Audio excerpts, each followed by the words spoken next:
తెలుగుదేశం ప్రభుత్వం వ్యాపారస్తులకి సంక్షేమానికి అభివృద్ధికి పెద్దపీట వేస్తుందని తెదేపా జాతీయ ఉపాధ్యక్షులు పశ్చిమ నియోజకవర్గ ఇన్ఛార్జ్ బుద్ధా వెంకట స్పష్టం చేశారు. శ్రీ వాసవి ఫౌండేషన్ ఆధ్వర్యంలో ఇటీవల నూతనంగా ఎన్నికైన వివిధ సంస్థల అధ్యక్షులు, ప్రధాన కార్యదర్శులు మరియు పాలక మండలి సభ్యులకు అభినందన సభ ఆదివారం కొత్తగూడెం సమీపంలోని శ్రీ లక్ష్మీనారాయణ స్వామి ఆర్యవైశ్య కళ్యాణ మందిరంలో జరిగిన అభినందన సభకు శ్రీ వాసవి ఫౌండేషన్ చైర్మన్ వివికే నరసింహరావు అధ్యక్షత వహించారు. ఈ కార్యక్రమానికి ముఖ్య అతిథిగా హాజరైన తెలుగుదేశం పార్టీ పశ్చిమ ఇన్ఛార్జి బుద్ధా వెంకన్న హాజరై నూతనంగా ఎన్నికైన వివిధ సంస్థల అధ్యక్ష, ప్రధాన కార్యదర్శులకు, సభ్యులకు అభినందనలు తెలిపి శాలువాతో సత్కరించారు. ఈ సందర్భంగా బుద్ధా వెంకన్న మాట్లాడుతూ విజయవాడ పశ్చిమ నియోజకవర్గం వ్యాపార వాణిజ్య వర్గాలకు కంచుకోట లాంటిదని గుర్తు చేశారు. కాలక్రమంలో ఈ కామర్స్, ఆన్లైన్ బిజినెస్ వ్యాపారం జోరందుకోవడంతో స్థానిక వ్యాపారస్తులు వ్యాపారాలు లేక ఆర్థిక ఒడిదుడుకులు ఎదుర్కొంటున్నారని వాపోయారు. పశ్చిమ నియోజకవర్గ అభివృద్ధి కోరుకునే వ్యక్తిగా వ్యాపారస్తులు ఎదుర్కొన్న సమస్యల పరిష్కారానికి చిత్తశుద్ధితో కృషి చేస్తానని స్పష్టం చేశారు.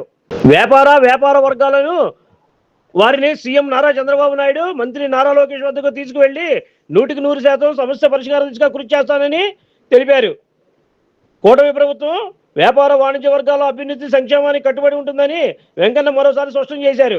శ్రీ వాసవి ఫౌండేషన్ చైర్మన్ వివికే నరసింహరావు మాట్లాడుతూ వ్యాపార వర్గాలకు ఎల్లప్పుడూ అండగా ఉండే వ్యక్తి బుద్ధా వెంకన్న పశ్చిమ నియోజకవర్గ ఇన్ఛార్జి కావడం హర్షణీయమన్నారు. బుద్ధా వెంకన్న వ్యాపారుల నుంచి దందాలు, చందాలు వసూలు చేసిన చరిత్ర ఎన్నడూ లేదని గుర్తు చేశారు. ఛాంబర్ ఆఫ్ కామర్స్ విజయవాడ అధ్యక్షులు గడ్డం బాల వెంకట రవికుమార్ మాట్లాడుతూ వ్యాపార వర్గాల సమస్యల పట్ల బుద్ధా వెంకన్న సానుకూలంగా స్పందించడం పట్ల హర్షం వ్యక్తం చేస్తున్నామన్నారు. ఈ కార్యక్రమంలో వాసవి ఫౌండేషన్ సహా పలువురు వ్యాపార ప్రముఖులు బుద్ధా వెంకన్నను సత్కరించిన వారిలో ఉన్నారు. ఈ కార్యక్రమంలో గొల్లపూడి కమర్షియల్ మార్కెట్ అధ్యక్షులు పరుచూరి నాగేశ్వరరావు, ప్రధాన కార్యదర్శి కాసుల నారాయణ, ట్రెజరర్ నంబూరు సాంబశివరావు, ఆర్యవైశ్య ప్రముఖులు గడ్డం సత్యనారాయణ, నంబూరు ప్రదీప్ కుమార్, కేవీఎల్ గణేష్, వంకాయల ప్రవీణ్, క్లాత్ మర్చెంట్ అసోసియేషన్ అధ్యక్షులు ఓలేటి జగన్మోహన్ రావు, ఐరన్ యార్డ్ అధ్యక్షులు కందుకూరి అనిల్ కుమార్, క్లాత్ ఏజెన్సీ అధ్యక్షులు ఎన్వి గుప్తా తదితరులు పాల్గొన్నారు. సోదరుడు తెలుగుదేశం పార్టీలో అనేక సంవత్సరాలుగా పార్టీ ఒక పక్క పార్టీకి సేవలు అందిస్తూ మరో పక్క ఆర్య వైద్యులకి సేవలు అందిస్తున్నారు. మరి ఆయన ఆధారంగా వాళ్ళ ఏదైతే విజయవాడలో ప్రసిద్ధిగాంచినటువంటి వస్తువులత డైరీ మార్కెట్ వివిధ సంఘాలన్నీ కూడా ఇవాళ సమావేశం అయ్యారు. దాంట్లో ఏదైతే ఛాంబర్ ఆఫ్ కామర్స్ అధ్యక్షులు ఉన్నారో మా నాన్న నగూరు సుబ్బారావు వారు శ్రీరామ్ తాతయ్య గారు కూడా రావాలి. ఆయన జగ్గేఘాట్లో వేరే కార్యక్రమం ఎంపీ గారితో ఉన్నది వల్ల ఆగకపోయారు. వేరే వాళ్ళు నేను ఒకటే చెప్తా ఆర్యవచ్చిన కూడా వాళ్ళు కష్టపడే మనస్తత్వం వాళ్ళు కష్టపడి వాళ్ళు ఒక్కడే కాక నలుగురిది వ్యాపారం వాళ్ళకి వ్యాపారం ఉండదు.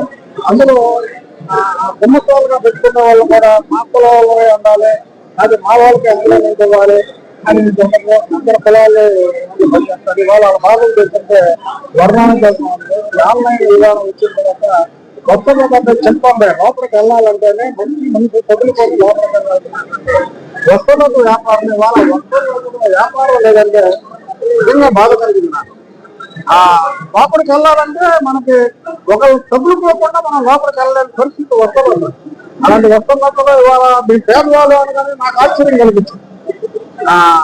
వాళ్ళ కష్టాలు మొత్తం చేర్చలేదు కానీ వాళ్ళు కొన్ని పాయింట్లు చెప్పారు.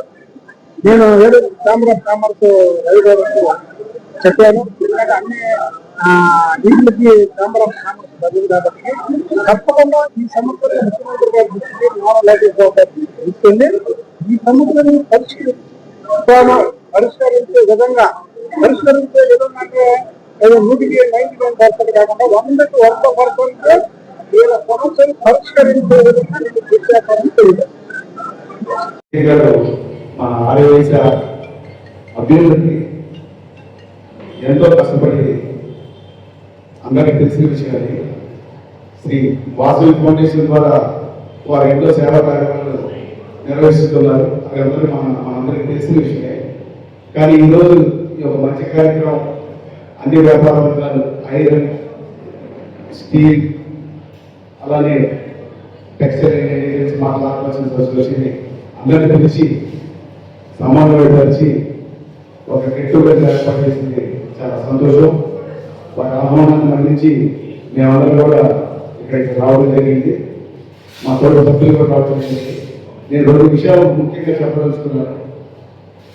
ప్రతి సంఘంలో గ్రూపులు ఉంటాయి, అది సహజం, అది ఫ్రెండ్లీ నేచర్గా జరిగిపోతుంది. కానీ ఈ పొలిటికల్ ఇన్వాల్వ్మెంట్ అనేది కేవలం మన వైశ్య వర్గాలు వైశ్యులు ఉన్న సంస్థల్లోనే ఇన్వాల్వ్మెంట్ ఎక్కువ జరుగుతుంది.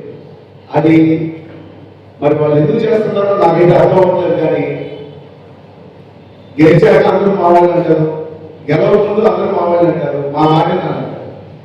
ఒక పాజిటివ్ కార్యక్రమంగా సభ్యులకు మంచి జరిగే విధంగా ఏదైనా న్యూట్రలైజ్ చేసి మాట్లాడడం తప్పు. ఆహ్లాదకరంగా ఎన్నికలు జరగలేదు. ఎవరు గెలిస్తే ఎవరు కష్టపడితే వాళ్ళని ఆ సంఘ సభ్యులు ఎదుర్కోవడం జరుగుతుంది. మరి అనవసరంగా పొలిటికల్ ఇన్వాల్వ్మెంట్ ఎందుకు వస్తుందో నాకైతే అర్థం అవ్వట్లేదు. ఈ ఇందాక పెద్దలు సత్యనారాయణ గారు చెప్పారు, మనలో డివిజన్ తీసుకురావడానికి మన వర్గాల్లో, మన వ్యాపార వర్గం వైశ్య వర్గంలో డివిజన్ తీసుకురావడానికి చాలా మంది చాలా కష్టపడతారు. అదే ఇతర కుల సంఘాలలో చోట వాళ్ళు ఎవరు ఇన్వాల్వ్ అవ్వరు. కేవలం వైశ్య వరకు ఒక విజయవాడ కాదు, టోటల్ ఆంధ్రప్రదేశ్ కాదు, తెలంగాణ కాదు, ఎక్కడైనా జరుగుతుంది. కాబట్టి మనందరం ఐక్యతగా ఒకే పాటలో ఉంటే రాజకీయవర్గంగా కూడా ఎదగాలి. మన వైశ్యులు రాజకీయంగా కూడా చాలా తక్కువగా ఉన్నారు. ఆ ఏదైతే బాగుంటుంది సూచనతో మనందరం ఐక్యతగా ఉంటే ఏదైనా సాధించదని తెలియపరుస్తూ నాకు ఈ అవకాశం ఇచ్చిన పద్ధతులన్నీ ధన్యవాదాలు. వ్యాపార సమస్యలు మోడలైన విజయవాడ 1 టౌన్ నందు ఇన్ఛార్జ్ అయిన వెంకన్న గారికి తిరిగి సమావేశం ఏర్పాటు చేయడం జరిగింది. వారు కూడా స్పందించి మీ సమస్యలు నేను తక్కువ పరిష్కరిస్తాను, మీరందరూ ఏకాభిప్రాయం గురించి నా దృష్టికి తీసుకొస్తే సీఎం గారి దగ్గరికి లోకేష్ గారి చేస్తానని చెప్పారు. ఇవాళ వరకు మమ్మల్ని వ్యాపార వర్గాన్ని ఎటువంటి ఇబ్బంది పెట్టిన వ్యక్తి బుద్ధ వెంకన్న గారని మరొకసారి మీ అందరూ తీసుకొని తెలియజేస్తున్నారు. ఈ యొక్క మేమందరూ కూడా ఆయన ఎంజాయ్తో ఆయనతో పాటు మా కావలసిన పనులను చేసుకుంటామని తెలియజేస్తున్నారు. ఎన్నికల అభ్యర్థులందరికీ కూడా సన్మాన కార్యక్రమం ఏర్పాటు చేయడం జరిగింది. దీనికి విశిష్ట అతిథిగా మన ముద్దా వెంకన్న గారు ఇచ్చేయడం జరిగింది. అందులోనూ పశ్చిమ నియోజకవర్గం ప్రజల యొక్క నాడి, వారి బాధలు తెలిసిన వ్యాపారస్తుల సమస్యలు అన్ని తెలిసిన వ్యక్తికి పశ్చిమ నియోజకవర్గం ఇన్ఛార్జ్ ఇవ్వడానికి కూడా చాలా ఆనందకరంగా ఉంది.